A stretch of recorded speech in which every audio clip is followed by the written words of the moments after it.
5시 20분에 이재명 후보와의 전화 인터뷰가 예정돼 있습니다. 그래서 5시 20분까지는 저희가 뉴스다이브 편성 최초로 3부를 방송하게 됐습니다. 예, 오늘 3부는 그래서 급하게 두 분을 또 모시게 됐는데요.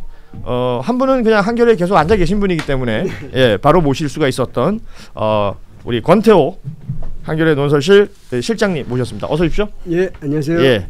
그리고 또 한 분, 이분은 제가 강력하게 요청했습니다. 하도 바쁘다고, 시간 내기가 너무 힘들다고, 하도 그래서 오늘은 좀 도와달라라고 했더니 또 한 걸음에 달려와 주셨습니다. 예, 우리 박지훈 변호사 나오셨습니다. 네, 박지훈입니다. 안녕하십니까? 오늘 좀 덜 바빠요? 안 바쁩니다. 예. 이거 뭐 오늘 몇 시까지 할 수 있어요? 뭐 계속 괜찮아요? 할 수 있습니다. 예. 뭐 어떻게 저녁에 소주 한잔 해? 그거 아닙니다. 자, 두 분하고 이야기 나누고 말씀드린 것처럼 5시 20분쯤 지금 이재명 후보가 보니까 분초 단위로 시간을 쓰고 계신 것 같아요. 뭐 다른 일정들을 진행하고 계신 것도 있고 또 다른 매체와의 인터뷰도 있는 것 같고 저희는 5시 20분에 이재명 후보와의 전화 인터뷰를 준비하고 있습니다. 잠시 후에 함께해 주시면 좋겠고 우리 권태호 실장과 박준 변호사하고는 이제 현안들 위주로 좀 이야기를 나눠보도록 하겠습니다. 결국은 선거운동은 이제 오늘까지죠. 네. 예. 0시까지. 밤 12시까지. 12시까지. 예, 진행이 되는데 저희가 이제 선거운동이 시작되던 날 5월 12일 날 그날 각 후보들이 어디서 첫 유세를 하느냐 이것들을 많은 보도를 통해서 전해드렸습니다.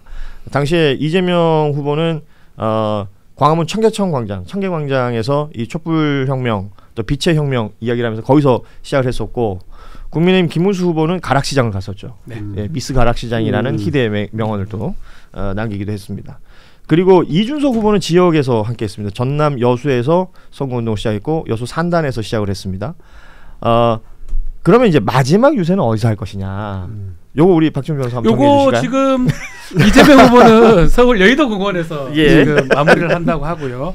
그리고 김문수 후보는 서울시청 광장이고요. 이준석 후보는 대구에서 마무리를 합니다. 예. 이게 사실은 보면 가장 마지막까지 흡수할 수 있는 곳에 간다고 보면 될 것 같아요. 이준석 후보는 지금 가장 중요한 거는 두 자리 가는가 안 가는가. 예. 그럼 대구나 보수 진영을 잡아야 되는데 막 그래서 대구에서 마무리를 하는 걸로 보이고요. 이재명 후보 같은 경우는 이 12.3 내란 사태의 시작 자체가 또 서울 여의도 공원이라고 본 것 같아요. 예. 그래서 가장 내가 어필할 수 있는 곳, 김문수 후보도 마찬가지입니다. 서울 시청 광장에서 자기가 가장 약하고 가장 지지하고 지지받는 그쪽에서 마무리를 짓는 것으로 해석하면 될 것 같습니다. 네, 우리 권 실장님은 이제 뭐 대선 여러 번 치러보셨을 거 아니에요? 뭐 여러 번까지는 아니지만 몇 번. 네. 이번 대선을 좀 이렇게 정리를 한번 해주실 필요가 있을 것 같습니다. 왜냐하면 대선 때마다 약간 성격 규정들이 되잖아요. 네. 근데 이번 선거는 매체를 보니까 뭐 정책은 안 보이고 네거티브만 난무한다 이런 기사들이 워낙 많이 보여서 그걸 네거티브라고 할 수 있을까 싶긴 한데요. 일단 이번 선거는 물론 이제 2017년도 대선도 그랬지만 이건 조기 대선이잖아요. 예. 이게 이제 탄핵으로 인해서 치러지는 선거이기 때문에 거기에서는 사실은 공약 경쟁을 하기가 구조적으로 어려운 측면이 있습니다. 그래서 어차피 이거에선 그 탄핵에 대한 책임 여부를 물을 수밖에 없는 거고 특히 2017년하고는 또 다르게 이번에는 내란과 관련된 것 아닙니까? 그러니까 거기에 대해서 당연히 물을 수 없고 이거에 대한 입장을 요구할 수밖에 없는 것이죠. 그 다음에 공약이 있는 것이죠. 그러니까 내란 극복과 이제 국민 통합이라는 게 그래서 나올 수밖에 없는 것이죠. 아니 그래서 제가 이 권태호 실장님을 좋아할 수밖에 없는 이유가 원고에 없는 질문에도 이렇게 탁탁 마치 기다렸다는 듯이 너무 좋아요. 난 이 두 사람만 있으면 3시간도 방송할 수 있습니다. 예, 지금은 이제 후보들은 뭐 바쁘게 지금 다니고 있는 건데 각 정당별로 얘기를 좀 해보자면 국민의힘은 지금 선거 하루 전인데 그러니까 그야말로 윤석열을 사이에 두고 싸우는 모양새예요. 김용태 비대위원장은 지금 탄핵 반대 당론 무효화 이 얘기를 하고 있는 거고 여기 젊은 본인들이 그렇게 표현했습니다. 젊은 비대위원장이 이런 선언을 했더니 윤상현 의원은 우리 당의 뿌리와 정체성이라는 선을 넘어서는 안 된다. 이건 바로 반대의 의견을 얘기한 거잖아요. 실장님이 정확하게 지적을 해주셨습니다. 이번 선거의 특성, 내란 극복을 하냐 안 하냐. 조기 대선 아니겠습니까? 예. 자꾸 역으로 가는 것 같아요. 국민의힘은. 결국은 국민의힘의 비대위원장, 젊은 비대위원장 김용태 비대위원장은 그나마 그 길로 가고 싶어 하는데 윤석열 급기야 메시지를 던지기도 했습니다. 예. 굳이 거기 가서 할 필요가 있을까? 그래서 그걸 막으려고 또 하니까 또 윤상현 의원은 또 다른 얘기를 해버리고. 그러니까 사실은 선거가 오늘 마지막 날인데 마지막까지 이 고통에 빠져 있는 것 같아요. 국민의힘은 이걸 극복을 해야 뭘 할 수 있는데 요 늪이라고 하나요? 여기 빠져서 허우적거리는 모습입니다. 이러니까 김문수 후보는 정작 안 보여요. 그렇죠. 지금 이미 선거 이후를 지금 얘기하고 있는 거 아닌가 싶습니다. 그리고 당의 뿌리와 정체성이라고 하는데 사실은 이 국민의힘은 뿌리가 두 개가 있는 거죠. 하나는 전두환, 노태우 그 민정당 뿌리가 있는 것이고 지금 이제 윤상현 의원이 말하는 당의 뿌리라는 거는 그 민정당 뿌리를 얘기하는 것이고 또 하나는 이 YS 그렇죠. 이게 민주통일당 이 세력이 들어온 거죠. 그것이 늘 지금까지는 마이너리티로 작동했습니다. 그래서 이제 그 뿌리 중에 어느 쪽을 택하느냐인데 아직도 지금 1980년 그 뿌리를 찾아가겠다는 거는 이건 보수도 아니고 뭐라고 해야 되나 이거 극우를 향해 자유통일당으로 가겠다는 거죠. 막날인데요. 막날까지 이러면 안 되거든요. 그러니까요. 지금 뭐 민정당 얘기해 주셨고 통일민주당 얘기해 주셨는데 이게 90년이 3당 합당이잖아요. 그러니까요. 그러니까 3당 합당 이전으로 지금 얘기를 하고 있다는 거 아닙니까? 그렇죠. 그리고 그 안에서 이건 무슨 노선 투쟁도 아니잖아요. 아니에요. 지금은 이제 어찌 보면 자신들의 이익 투쟁 아닙니까? 맞습니다. 그러다 보니까 국민의힘은 대선을 치르는 게 아니라 전당대회를 치르고 있다. 다음 당권을 누가 가져가느냐 이 싸움으로 지금 보이거든요. 사실은 대선 이기려면 최소한 제대로 싸우려면 지금이라도 윤석열 끊고 들어가야 되는데 아직까지 여기에 있는 거는 결국은 일부 지지자나 그 사람들의 마음을 얻기 위해서 다음에 있을 당권 잡기 위해서 그 투쟁으로밖에 안 보이는 거예요. 누가 이기든 상관없어요. 윤석열은 뭐 모르겠습니까? 모를 수도 있겠지만 그걸 막 이렇게 던지면 안 되는 거거든요. 오늘 선거 막날이에요. 사실은 하면 안 되는 거거든요. 아니 그러니까 선거 막날 뭐 이런 표현도 있습니다만 국민의힘은 대선이라는 것을 어떤 뭐랄까요? 왜 그냥 선거 그러면 내가 당선되려고 운동하는 거잖아요. 그런 의지가 보이는가? 집권해야 되는데요. 정당이라면 여기에 대한 의지보다는 그냥 그 다른 이유들이 더 많이 작동하고 있는 게 아닌가라는 생각도 들고 지금 이제 김용태 비대위원장하고 윤상현 의원 간의 일종의 설전 얘기를 했는데 여기에 나경원 의원이 참전을 해요. 공동선대위원장이기도 하죠.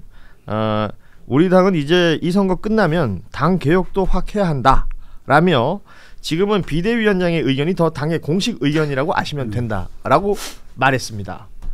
나경원 의원은 왜 이러는 겁니까? 당권에 도전하겠죠. 또요? 지금까지 국민의힘에 굉장히 많은 비대위원장이 있었는데 크게 보면 전당대회를 치러서 선발된 대표는 딱 3명 있었습니다. 이준석, 김기현, 한동훈. 그리고 이 3번의 선거에 나경원 의원이 다 나왔습니다. 다 물론 이제 거의 다 2등했죠. 저기 첫 번째는 2등하고 두 번째는 나오려고 했었는데 이제 그거를 밀렸고 그리고 마지막 세 번째는 원희룡 의원이 친윤의 대표로 나와서 3등으로까지 밀린 거죠.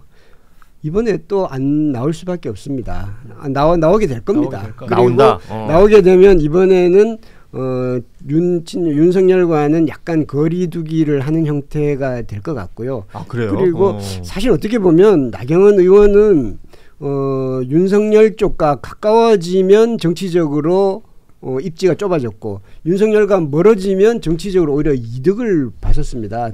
총선 때도 나경원 의원이 그 동작이 굉장히 어려운 지역이거든요. 국민의힘 입장에서는. 그런데도 나경원 의원이 된 거는 물론 이제 개인기도 있겠지만은 그때 당시 굉장히 핍박받는 윤석열로부터 핍박받는 모양새였거든요.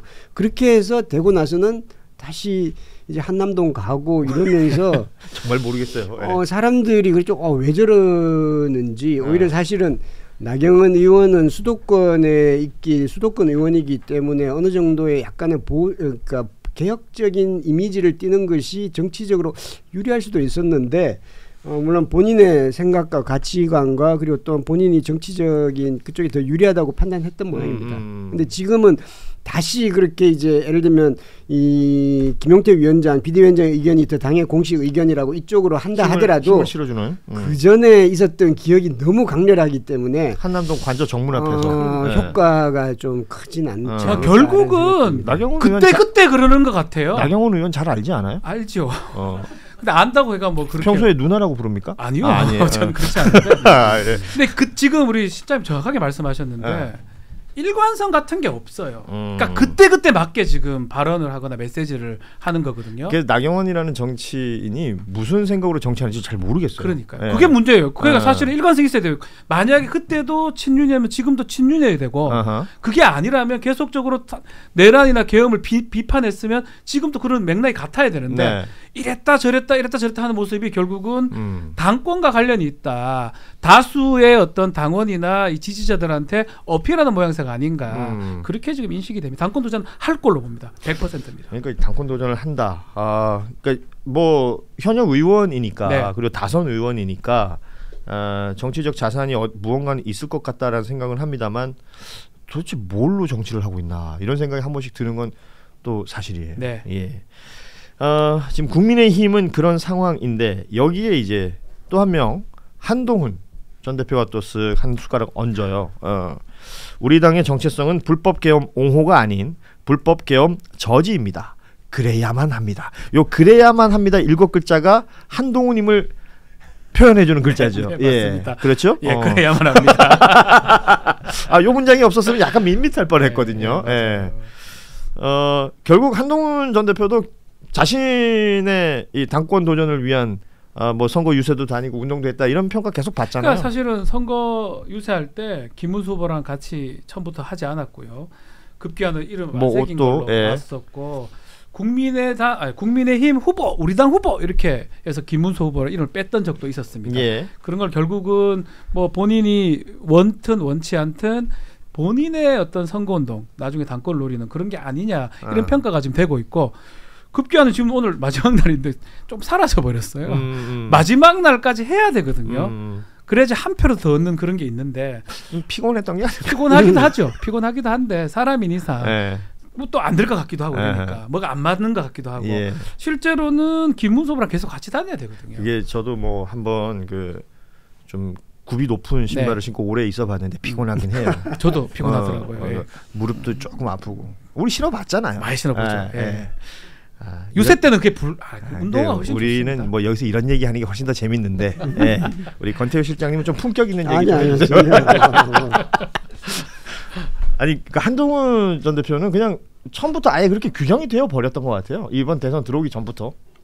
한동훈 대표는 본인이 후보가 된다고 생각했겠죠. 후보가 그러니까 된다고 경선에 생각했고 나왔을 때부터. 그렇죠. 그리고 김문수 후보한테 자기가 떨어졌다는 걸 도저히 받아들이기 힘들 겁니다. 이게 명분이나 그리고 개인적인 캐릭터나 그리고 개인적인 능력이나 이게 자기가 훨씬 난데 네. 왜 내가 떨어졌는 걸 이게 납득하는 그 과정이 힘들 것 같고요. 그러나 다만 이제 대선이 끝나고 나면 이제 당권에 다시 도전할 텐데 이 당권에 도전하려고 하니까 이 국민의힘 지형이 너무 자신한테 불리한 거예요. 그렇지. 불리하니까 네. 계속해서 이걸 얘기하고 있는데 이 당권에 도전하기 전에 한동훈 대표는 뭔가 두 가지 지점에 대해서 이제 입장과 설명을 해줘야 될 것 같습니다. 하나는 뭐냐면 오늘의 한동훈은 윤석열이 있었기 때문에 있습니다. 네. 검사 시절에 한동훈을 물론 본인은 자기가 컸다고 생각하겠죠. 자기가 컸다고 생각하고 예. 윗사람은 키워줬다고 생각할 텐데 윤석열과 계속해서 그 동행을 해왔고요. 그리고 윤석열 정부 초기에 법무장관으로서 계속해서 국정 수행을 같이 해왔고요. 예. 그러면 그때는 윤석열이 어떤 사람인지 몰랐냐? 아니면 그때는 괜찮았는데 나중에 이상해졌냐? 거기에 대해서 그러면 알고도 그렇게 같이 동행을 했던 건지 아니면 그때는 몰랐는지 아니면 사람이 변한 건지 예. 이기에 대한 자신의 해명을 해야 되고요. 그리고 두 번째는 지금까지 한동훈 대표는 대표로 나오고 그리고 경선에 나오고 계속 한 게 반 이재명 그렇죠. 그리고 그 다음에는 지금은 반 윤석열 예. 반대만 해가지고는 물론 이제 앞으로 야당을 한다 하더라도 반대만 해가지고는 할 수 없고요. 뭘 할 거냐? 그렇죠. 뭘 할 거냐? 그래서 한동훈이 꿈꾸는 미래는 뭔데? 한동훈이 지향하는 보수 정당은 어떤 것인데? 물론 이제 조금씩 얘기는 앞으로 이제 하겠지만 본인이 그 하는 부분에 라방에서 대해서 그런 얘기는 안 하나요? 새우깡 먹는 것밖에 못 한번 봤는데 까자 먹습니다. 새우깡 먹고 가끔가다 이제 기타 치던 때 기타를 좀 치면 좀 제대로 쳤으면 뭐 한두 곡 치고 예. 그러시더라고요. 아니 뭐 한두 곡 한 8마디 하던데요. 제가 보기에는 기타 처음 그러니까 배우면 새로운 쓰는 거. 유형의 정치인이잖아요. 새롭게 이제 정치한 지 얼마 안 됐어요. 실제 법무부 장관 빼면 1년이 채 안 됐는데 지금 정치를 지금 하고 있는데 근데 문제는 이 좀 셀럽에 가까운 그런 것 같아요. 정치인이라면 네. 사실 공부도 많이 하고 뭔가 소통도 하고 그런 게 있어야 되는데 소통을 이제 저랑 뭐 기타 치고 과자 묻고 뭐 이런 거를 사실 정치라고 생각하는 것 같아요. 그 행위 자체가. 그러니까 그거를 잘 접목을 시켜야 되거든요. 현대판 어떤 소통하고 옛날에 정치인들 하던 거하고 합쳐서 좀 해야 되는데 그냥 현대적인 그런 것만 하고 사실 어색한 부분이 많은 것 같아요. 약간 사이버 가수 아담 같은 느낌. 저는 사실 그 얘기 진짜 많이 하거든요. 그렇게 해서는 어필이 안 됩니다. 지지자들한테. 지지자들은 이제 그 아이돌 보듯이 좋아하는 아이돌도 아니지만 그렇게 좋아해서는 안 되는 건데 그런 부분들은 저는 뭐 이재명 후보라든지 다른 분들의 라방을 좀 보고 배울 필요가 있지 않나. 과자 먹는다고 될 일이 아니에요. 그러니까 유튜브 라이브를 켰다고 해서 그게 이제 뭐 다 소통, 그러니까 효율적인 소통이냐. 네, 저는 그렇게 생각합니다. 이렇게 얘기할 수 있는데 그 예전에 그런 얘기를 제가 어디서 들었어요. 정치인들은 그야말로 발을 땅에 붙이고 그 서민들 혹은 유권자 시민들과 눈높이가 맞아야. 그렇죠. 그때부터 이제 정치인으로 인정을 받는다. 어떤 다른 영역에서 인기인이 되어서 정치로 들어오시는 분들 있잖아요. 그게 안 될 때가 있다는 거예요. 나는 계속해서 그 떠 있는 거지 위에. 예. 그러면은 사실은 생명력이 길게 갈 수가 없잖아요. 그러니까 그럴 때 부작용도 생기는 맞아요. 것이고 예. 이 부작용들을 최소화시키기 위해서는 최대한 그 낮추고 눈높이를 맞춰야 된다라는 얘기를 제가 들은 적이 있었는데 그렇지 못해서 사고 치는 분들 제법 많은 것 같습니다. 맞습니다. 예. 대표적인 게 윤석열입니다. 예. 큰 사고를 지셨죠. 그러네요. 예. 그러니까 외부에서 인기인이 되었고 네. 쉽게 대통령이 정치가 됐습니다. 그렇죠. 뭐 사실 너무 쉽게 됐죠. 정치 사실. 입문하자마자 몇 달 만에 대통령이 되어버린 거잖아요. 돼버렸으니까. 예. 매우 쉬운 거예요. 뭐 쉬운 거고 소통이라는 것도 사실은 관념적으로 별로 없다고 봐야 될 것 같고 그러니까 소통하면 해보니까 막 누가 잔소리하니까 그만뒀잖아요. 또 예. 도스태핑 같은 것들 싫고, 예, 싫고 예, 그냥 나는 어퍼컷 하고 싶고, 그렇죠. 예, 그런 이런데, 것들이 이제 오랫동안 정치를 했던 사람이라면 그런 일이 발생하지 않았을 겁니다. 그러게 말입니다. 예. 단언컨대 그런 부분에 있어서의 부작용을 이제 유권자들이 판단을 해야 되는 것 같아요. 이제 뭐 정치인들이 어느 날 갑자기 툭 떨어져서 누가 나온다고 해서 그거를 뭐라고 얘기할 것이 아니라 그 안에서도 검증이란 걸 해야 되는 거니까 그렇죠. 굉장히 중요한 부분이다라는 얘기가 될 것 같고 지금 국민의힘 얘기를 하다 보니까 이제 지금 하와이에 나가 계신 네.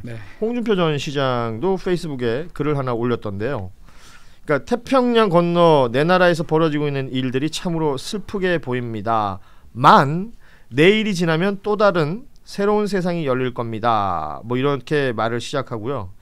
그러니까 뭐 누가 정권을 잡든 뭐 나라 잘 됐으면 좋겠다라는 취지의 말을 했습니다. 그리고 그 대선 끝나고 나면 30년 정치 생활의 자괴감을 태평양 바다에 떠나보내고 홀가분한 마음으로 돌아가겠습니다.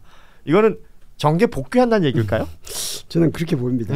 이 긴 문장 중에서 제일 눈에 딱 들어온 거는 돌아가겠습니다. 네, 돌아가겠습니다. 복귀합니다. 네, 복귀해요? 예, 당연히 복귀하고. 내기할까요, 저하고? 내기해도 좋습니다. 얼마 걸 수 있어요? 뭐 한 1,000원 정도. 1,000원. 예, 10,000원 정도. 예. 이 사실 갈 때부터 그것을 예상했던 것 같고 좀 신이 났을 거예요. 여기 지금? 있을 때보다 나가서 더 주목을 받고 SNS 글을 쓸 때 보면 우리 시차에 맞춰서 많이 쓰시더라고요. 정확하게 예. 그 기자들 마감하기 전에 씁니다. 네, 보고 글 좀 내달라고. 예. 그리고 특사까지 방문을 했지 않습니까? 그 어디서는 그 특사라고 얘기하고 어디서는 설득단 이런 표현을 썼던데 예. 아마 마지막에 그 어떤 모욕감이라고 하나요? 경선을 거치면서 느꼈던 그런 게 이거 하와이 가면서 많이 회복이 됐고 좀 극복하고 그게 이제 채워진 다음에 결국은 정치인은 또 그래요. 또 돌아옵니다. 아니 근데 돌아옵니다, 홍준표 전 시장은 돌아온다라는 것은 뭐 그냥 누가 꽃길 깔아줘서 거길 밟고 들어오는 것이 아니라 뭐 명태균 게이트라든지 지금 수사받아야 될 내용들도 있는 것 아닌가요? 명태균 게이트가 아마 아주 이제 그 걸림돌이 될 겁니다. 그게 아니면 이전에도 사실은 홍준표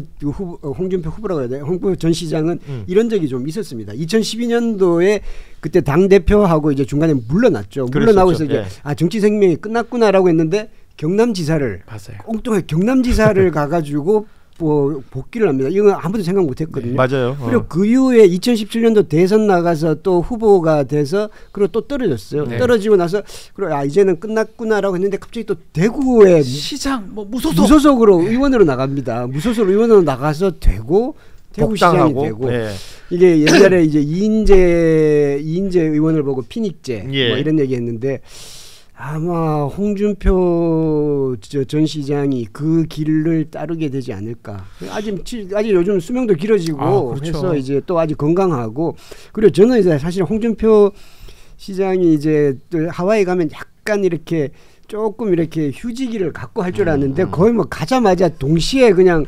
해서 저거는 조금 비행기 내리자마자 글랑이지 않았었나요? 네. 효율성이 떨어지는데 싶지만 또 그게 또 홍준표는 또 그게 또 홍준표다운 것 같다고 봅니다. 저는 뭐 이게 개인적 얘기가 좀 그런데 저희 고등학교 선배이기도 하고요. 대단히 친하잖아요. 대단히 친한 거 아니에요. 제가 법조 동문회 같은 거를 같이 홍카콜라 초창기에 출연했었잖아요. 근데 그 법조 동문회를 하면 이제 같이 뭐 보고 이러는데 그때 아까 경남지사 할 때 아무도 예상 못하게 경남지사, 무소속, 대구시장 다 행보 자체가 예상 못한 행보들을 계속 했습니다. 그렇죠. 그러니까 뭐 그 옛날 전력을 보면 미래를 예측할 수 있다고 홍준표 전 시장은 뭐 단언컨대 특별한 사유가 없으면 돌아온다. 네, 돌아와서 당권 도전할 겁니다. 당권 도전을. 그러니까 될지 안 될지는 뭐 두 번째 문제지만요. 그러니까 뭐 예를 들어서 국민의힘 당권이 뭐 조직으로 되느냐, 개인의 개인기로 되느냐, 아니면 또 그때 부는 바람으로 되느냐, 뭐 이런 것들을 따져봐야 될 텐데 그 전에 따져야 될 것은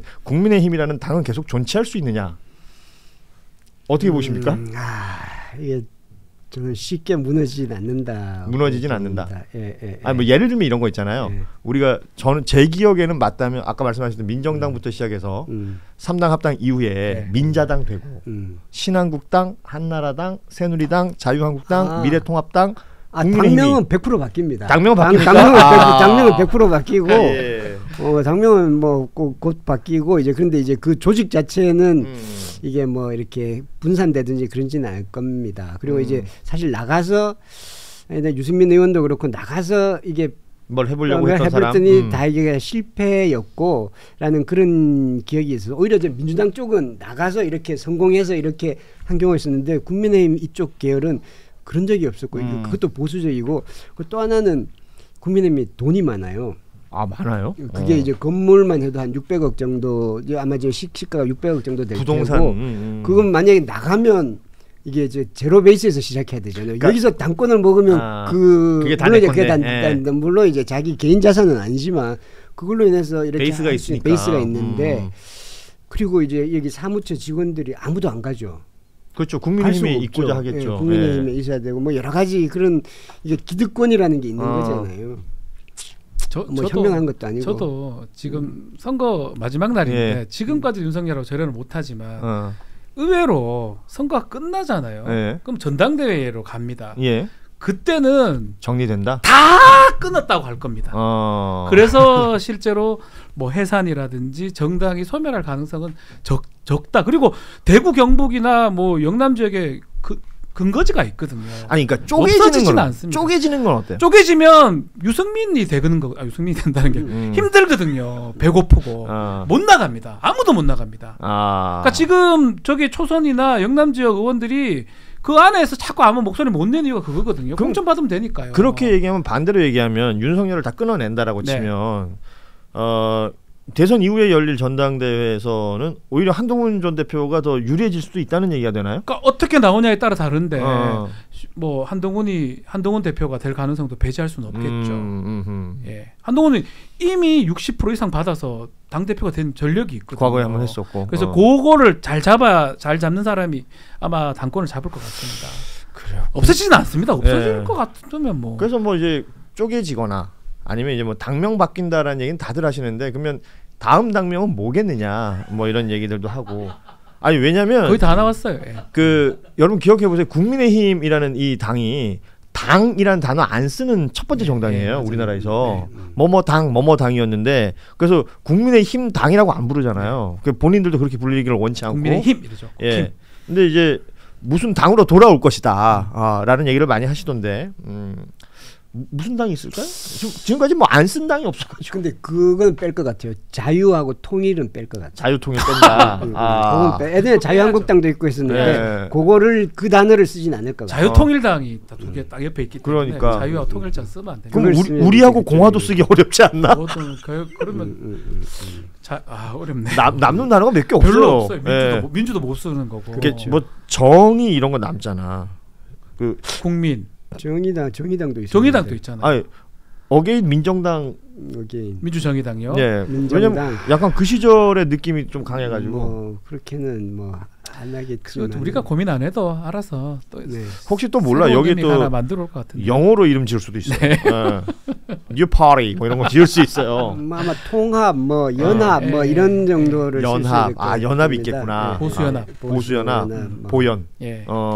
개혁 보수 개혁. 뭐. 그럼 또 이준석 손들지 않을까요? 개혁은 내 거다. 뭐. 야, 이게 아무튼 국민의힘이라는 정당에 대해서 한번 이야기를 나눠봤고, 다시 한번 예고를 좀 해드리자면 5시 20분쯤 이재명 후보와의 전화 연결이 지금 준비되어 있고요. 이재명 후보가 지금 일정을 보니까 경기권 지금 일정을 하고 있고, 또 경기 광명 쪽에서 서울 서부 서남권 뭐 양천 강서 이쪽으로 이동을 하고 계신 것 같아요. 열심히 하네요. 예, 그 사이에 저희가 시간 될 때 이 5시 20분에 일정을 지금 저희하고 약속이 돼 있기 때문에요. 전화 연결을 해보도록 하겠습니다. 지금 한 20분 남았는데 그 리박스쿨 얘기 좀 할까요? 예. 아니 권 실장님은 어떻게 보십니까? 이 댓글 조작이라는 건 뭐 과거에도 우리가 경험한 바가 있고 보도를 통해서 접했는데 이번 내용은 확실히 뭔가 복합적이고 진화했다라는 생각이 들더라고요. 사실은 제가 이게 참 기자로서 부끄러운 일인데 이게 이런 걸 좀 감지를 했어요. 이게 네이버의 기사가 이제 배포가 되면 특히 이제 국민의힘을 비판하거나 또는 이제 12.3 그 비상계엄을 비판하는 그런 기사가 이제 12월달 1월달에 많이 나왔단 말입니다. 네. 그러면 굉장히 빠른 속도로 이게 그 기사를 비판하고 민주당을 비판하고 국민의힘을 이렇게 막 옹호하는 댓글이 바바박 서너 개가 다다다다 올라요. 그리고 좀 있으면 이제 다시 이제 예를 들면 이제 그거를 국민의힘을 비판하는 댓글들이 쭉 오르죠. 그러니까 전체적인 숫자로 보면 국민의힘을 비판하는 층이 훨씬 많은데 초기는 굉장히 빠른 속도로 이게 국민의힘을 옹호하는 댓글이 올라서 이 사람들이 이렇게 계속 여기 네이버에서 돌아다니면서 새로운 글이 올릴 때마다 바바박 뭘 붙이는구나. 이게 조직적인 뭐가 있는 건가라는 그런 의구심이 있었어요. 그 패턴이 늘 일정했으니까.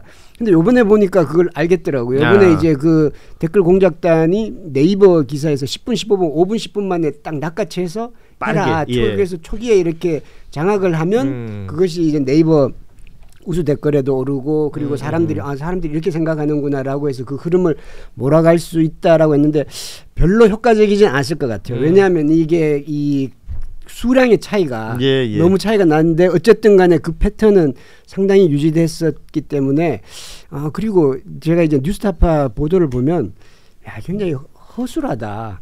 이게 사실 뉴스타파 기자가 그냥 덜레덜레 간 거 아니에요. 이제 그거 했더니 공모가 있었고 그냥 대표가 막 다 얘기를 한 거 아니에요. 그래서 그 대표가 말하는 걸 좋아하는 사람 같아요, 확실히. 이게 너무 아마추어틱하고 너무 경계심이 없고 그리고 이거는 이전부터 계속 했구나.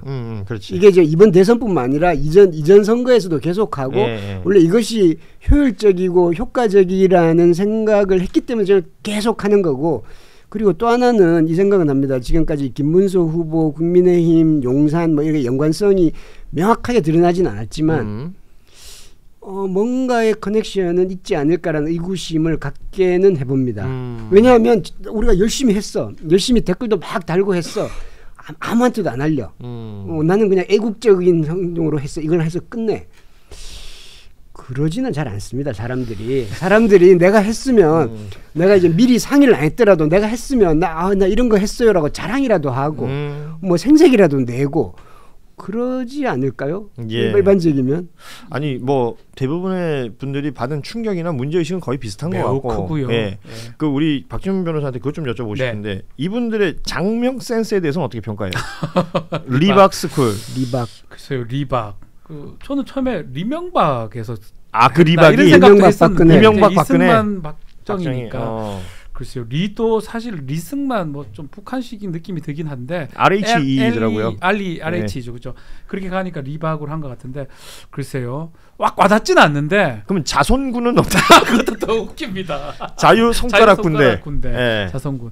이게 사실은 선거 막판에 터져도 사실 충격인데 만약에 이게 조기 대선 국면이 아니고 정상적인 대선 국면인데 이게 만약 터졌다 이러면 이게 선거에 큰 이슈가 됐을 겁니다. 그렇겠죠. 자주지했을 건데 예. 사실 이번 선거는 우리 실장 계속 말씀하셨지만 내란을 어떻게 하느냐 그 국면에서 나온 거기 때문에 부차적인 상황이 되는 건데 실제로 상당히 큰 겁니다. 매우 중요한 그렇죠. 이슈가 뒤늦게 터진 거고 이게 선거가 끝난다고 하더라도 계속 문제점으로 제기가 될 것 같습니다. 지금 그래서 그런지 댓글 조작 자체도 자체지만 이 사람들이 늘봄학교라는 그러니까 대한민국 교육부의 주요 정책, 네. 윤석열의 공약 이 내용 안에 그 취업 미끼, 그러니까 강사 자격증을 발급해 주면서 그들을 이 댓글 조작에 동원했던 내용.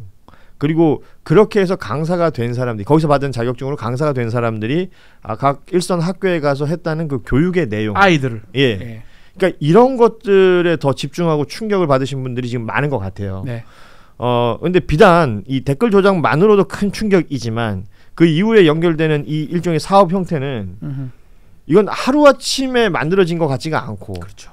그리고 지금 벌어진 일이 앞으로 얼마간 더 영향을 줄지 이런 것도 사실은 생각해보면 굉장히 매우 무서운 일이에요. 지금 사실은 국민의힘이 선거가 이제 끝났으니 가만히 있는 거거든요. 모른 체 하는 거 막 귀 막고 그냥 이렇게 하고 있는데 사실은 제대로 답을 해야 돼요. 김문수 후보 얼굴이 저기 있는데 맞는지 아닌지 답변도 계속 해야 되는데 예. 그냥 모르쇠로 일관하고 있거든요. 결국은 이제 선거가 거의 끝났으니까 이제 내일 투표니까 그렇게 하긴 하는데 매우 심각한 문제고요. 그리고 더 문제는 뭐냐면 보수층에서도 이게 지금 정확하게 몰라서 민주당이 또 뭐 하는구나 이렇게만 받아들이니까 이제 뭐 내용을 공작이라고 얘기를 하는 사람이 있으니까 정확하게만 파악한다면 많이 돌아설 겁니다. 특히 학부모가 봤을 때는 매우 충격적입니다. 사실은 끔찍한 일이죠. 끔찍한 일입니다. 보수라고 말하는 중도라든지 이제 그런 학부모들, 뭐 저도 마찬가지고 또 손자, 손녀도 있잖아요. 예. 따져보면 심각한 일이 지금 벌어졌다는 거거든요. 그렇습니다. 그러니까 우리 아이가 학교에서 돌봄을 받는다라고 생각해서 사실은 안심하고 맡길 수 있는 데가 학교라고 생각하는 거 아니겠어요? 사상교육을 받는 거잖아요. 예. 근데 거기서 뭐 어떤 마스크에 낙태 금지 이런 걸 쓰고 있고 45년 8월 15일은 사실은 건국절인데 니들 광복절이라고 잘못 알고 있는 거야. 이런 교육을 받고 있다고 생각하면 이건 굉장히 심각한 문제가 되는 거죠. 예.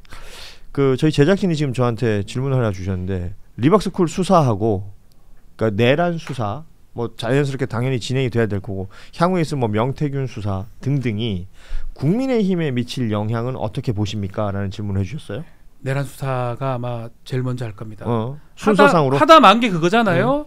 CCTV 보셨죠? 예. 거기 3명 다 나와버렸어요. 거짓말 다 네. 해가지고 공남 보면서 야 니는 입법 기구 만들어라. 나는 뭐 단전 단소수 하겠다. 이런 거 다 드러나 버렸어요. 그렇죠. 뭐 쪽지를 요래 잡았네, 저래 잡았네. 예. 이제 이게 사실 결국은 사실 만약에 이게 수사만 하면 다행인데 벌써 헌법재판소라든지 국회 가서 내뱉은 말들이 많습니다. 그렇죠. 다른 증거가 지금 물적 증거가 드러났고 그래서 이 내란 수사가 결국은 절반도 해결 안 됐다는 게 저것만 보면 드러나요. 가장 우선되는 게 내란 수사일 겁니다. 예. 그게 제일 빨리 달려갈 거고 또 한편으로는 검찰도 또 경찰도 슬쩍 던집니다. 지금 그래서 나오는 거고 그 다음에 할 게 이제 순서대로 명태균 같고요. 그럼 결국은 좀 오랫동안 해야 될 게 늘봄도 계속 해야 되지 않을까. 예. 이 선거 끝나고 만약 정권이 이제 바뀐다면 특검 많이 생길 것 같습니다. 변호사들 뭐 취직 많이 되겠네요.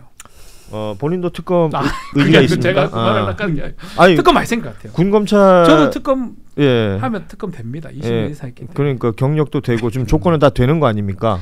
안 하면 뭐 합니다. 여러분 저 연락 주십시오. 또 한 명 변호사를 저희가 추천해 드립니다. 또 군 검사이기 때문에 내란하면 좋겠는데. 군 검사 출신이기 때문에 내란에 있어서 그 군 장성들이나 군 지금 우리가 이름하는 뭐 사령관급 정도 있지만 이분이 그래도 군에 있을 땐 제법 방구 좀 꼈던 사람입니다. 예. 그렇기 때문에 저 여러분 좀 강력 추천해 주십시오. 여러분이 댓글 작업을 해주시면 되겠습니다. 이게 참 그러네요. 그 댓글 조작이라는 단어가 그냥 이제는 아무렇지도 않게 쓰이는구나라는 씁쓸함이 저는 있습니다. 네. 그렇죠. 댓글이라는 문화가 글쎄요, 인터넷이 생기고 이게 뭐 인터넷 문화가 이제 대중화되면서 댓글도 자연스럽게 받아들여지는데 그 안에서 무언가가 조작되고 작동하고 그게 정치적 영역에서 누군가가 선택하는데 영향을 미치고자 한다면 이게 참 무섭다. 이건 뭐 단순히 법적인 처벌 뭐 이런 것만 가지고 정리될 수 있는 건 아닌 것 같다라는 생각이 전 들거든요. 예. 왜냐하면 이번에 그 손효숙 대표라는 사람도 그렇고 네. 거기에 관계된 여러 사람들이 다 MB 때 박근혜 때 활동하던 사람들이라는 거예요. 계속 있던 사람들입니다. 그러니까요. 예.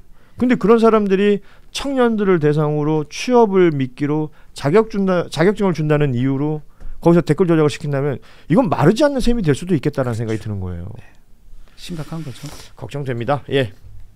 자, 이제 이재명 후보와의 전화 인터뷰 10분 전으로 다가왔습니다. 야, 3시간 방송이 많긴 많네요. 길어요. 예. 3부까지 하다 보니까 뭐 다른 얘기 뭐 할 거 있어요? 아, 나 참. 그 이재명 후보가 부지런한 것 같긴 합니다. 저도 지금 다른데 녹음도 라디오 녹음도 하고 지금 하는데 그게 이제 제 눈에 띄는지 몰라도 다른 후보들하고 좀 차별화가 되는 것 같아요. 예. 그러니까 한 표라도 더 받아야 된다 이런 생각을 갖고 있는 것 같아요. 라디오, 뭐 이런 유튜브 매체 등등에 끝까지 지금 하는 모습이고 김우수 후보는 참 그에 비하면 뭐 거리에 나가는지 몰라도 절대적으로 미디어 노출은 부족하죠. 미디어 노출 좀 적게 하는 것 같고요. 이준석 후보도 그 TV 토론 이후에는 조금 줄인 것 같아요. 또 거부하는 쪽도 있는 것 같고 제 생각에는 개인적인 생각이지만 그래서 아마도 오늘 12시까지 계속 이렇게 방송이나 이걸 통해서 끝까지 할 것 같고 이재명 후보는 그 중간에 예. 이제 우리 여기 뉴스 다이브도 이제 이렇게 인터뷰를 하네요. 네. 그 어떠세요? 저기 후보들을 매체 입장에서는 인터뷰를 하고 싶잖아요. 그렇죠. 근데 이번 후보들은 이번에는 거의 후보 인터뷰가 되게 힘들었죠. 진짜 보기 힘든 것 같아요. 기사로도. 예. 예. 물론 이제 선거 기간이 워낙 급박하게 이루어진 타이트하게 이루어진 측면이 있었고 그리고 선거 때 굉장히 일이 많은 측면도 있었고 또 하나는 이 언론 환경이 예전에는 오프라인 미디어를 위주로 했다면 이제 유튜브라든지 이런 쪽이 많아지면서 그런 언론 환경 측면도 좀 있는 것 같습니다. 그리고 페이스북을 통해서 다이렉트로 지금 소통하는 그런 경향도 있는 것 같고요. 예. 그러나 그렇더라도 다음번 선거에는 이제 이 레거시 미디어를 통해서 쭉 조금 시간을 두고 그런 후보들의 인터뷰들이 조금 더 나오고 그러면 독자들이나 국민들이 조금 더 깊게 그렇죠. 이해하고 있는 그런 것들이 진행됐으면 좋겠습니다. 저도 뭐 여러분들 인터뷰해봤지만 그 이재명 후보는 성남시장 시절, 경기도지사 시절 전 다 만나봤습니다. 그리고 대선에 도전했을 때도 만나보고 인터뷰를 했었고요. 그래서 저는 오늘 만약에 이 전화 인터뷰가 진행이 되고 나면 어떤 변화 같은 걸 느낄 수 있을 것 같거든요. 근데 요새 그 얘기도 참 많이 하잖아요. 사람 변했다. 변했어요. 네. 저도 사실은 뭐 공교롭게 성남시장, 도지사 이렇게 할 때마다 시간이 꽤 많이 지났는데 뭐 똑같은 건 하나 있어요. 자신감 같은 건 항상 있어요. 뭐 대본 같은 거 별로 안 준비해서 오는데 항상 준비 속으로 많이 해서 온다는 건 있는데 조금 계속 시간이 흐르면 흐를수록 강하기보다는 조금 유하거나 통합적인 모습으로 바뀌는 거 제 개인적 느낌으로. 저도 뭐 방송 진행하면서 계속 해보면 또 이번에도 기대가 됩니다. 뭐 지금 오늘은 어떤 또 인터뷰로 어떻게 또 답변을 하고 강하게 나올지인데 뭐 딴 방송을 벌써 느끼는 거는 통합적인 메시지가 좀 더 많지 않을까 생각이 들어요. 저희가 지금 한 6, 7분 정도 남았으니까요. 좀 이따 이재명 후보랑 전화 연결되면 저희 셋이 같이 있을 테니까 질문을 좀 나눠서 하죠. 아니 고현준 앵커 하시면 되죠. 고현준 앵커 다 하는 걸로 그렇게 알고 있습니다. 네. 목 아픈데요, 저. 그 우리 권태호 실장께서는 뭐 좀 하고 싶은 질문이 따로 있으셨나요? 그 따로 딱히 준비하지는 않았고요. 이게 지금 사실은 이게 오늘 대선 내일이 바로 다음 투표일이기 때문에 투표일이잖아요. 그래서 아마 캠프 쪽에서도 하나하나 메시지 하나에도 굉장히 신경을 많이 쓸 겁니다. 조심해서 어려운 질문에 대한 통합을 하기를 굉장히 꺼려할 겁니다. 예. 뭐 예를 들면 뭐 사법부 개혁, 네. 뭐 또는 이제 뭐 선거 이후에 재판 어떻게 할 네. 겁니까? 뭐 내란죄 수사는 어떻게 할 겁니까? 뭐 이런 것들이 많이 있죠. 그래서 예. 다만 아마 이미지를 이렇게 통합하고 그리고 부드럽고 여유 있고 그리고 그쪽으로 가려고 할 겁니다. 그리고 아마 국민들이 또 실제로 많은 국민들이 관심이지 않은 거는 민생, 경제 살리기 그 부분을 어떻게 할 거냐 거기에 대한 또 관심이 또 꽤 높을 것 같고요. 그렇죠. 사실은 먹고 사는 거죠. 그렇죠. 뭐 요새 먹고 사는데 별 지장 없어요? 저요? 예. 얼굴이 예전보다 못해. 화장을 덜 하고 와서 그런가 분장을 자꾸 하는데 그런 것 같고 아마 민생 얘기도 뭐 질문을 좀 드려보면 해야 될 것 같고요. 또 뭐 사실 인수위가 없습니다. 인수위였기 때문에 3명이죠. 총리, 비서실장, 경호처장까지 예. 이제 어떻게 이제 인선을 해야 될지 뭐 이런 부분도 생각한 게 있는지 뭐 이름을 묻지는 못하겠지만 그런 생각까지 이제 벌써 하고 있는지 뭐 답변을 다 하진 않을 것 같지만 그런 질문은 사실 당선을 뭐 이렇게 해놓고 지금 하는 질문. 그 답변은 다 안 할 것 같지만 후보가 답하기 쉽지 않을 것 같아요. 하고는 있겠죠. 그거 안 할 리는 없죠. 당연히 지금 하고 있죠. 아니 우리 박준 변호사도 혼자 집에서 자기 전에 생각할 거 아니에요. 내가 로또 1등이 되면 맞아요. 어디에 빌딩을 살 거고 현준이한테는 얼마를 줄 거고 다 고민하고 다 계획하고 저는 이렇게 쓰기도 합니다. 로또 1등하면 나한테 얼마 줍니까? 100억 당선되면 10억 드리겠습니다. 뭐 10분의 1. 당첨금의 10분의 1. 줄게요. 진짜 약속. 자, 약속했어요. 온 국민이 다 받습니다. 이게 법적 효력이 있어요. 법적 효력이 있습니다. 매주 사. 조건부 증여. 매주 사야 돼. 살지 모르겠어요. 매주 사야 돼. 당첨되면 드리겠습니다. 이재명 후보가 이제 전화 연결이 되면 뭐 다양한 질문들을 하겠습니다만 지금 일정이 워낙 많은 상태고 그쵸. 시간이 또 제한이 있기 때문에 좀 압축해서 질문할 수 있는 부분들 질문하도록 하겠습니다. 사실은 그 현안에 대한 질문이라든지 하고 싶은 이야기 많죠. 그리고 물어보고 싶은 것들도 많은데 좀 저희가 저희 제작진과 이제 자체적으로 좀 정리한 내용들이 있으니까요. 미리 준비된 내용들 위주로 질문을 한다는 거 좀 이해해 주셨으면 좋겠고 지금 댓글창에 뭐 이런저런 글들 올려주시는 분들도 있겠지만 본인들이 원하시는 질문들도 한번 올려주시면 저희가 겹치는 부분이 있으면 함께 소화해 보도록 하겠습니다. 지금 5시 16분이고요. 약 3분 후쯤에 이재명 후보와의 전화 연결로 인터뷰를 해보도록 하겠습니다.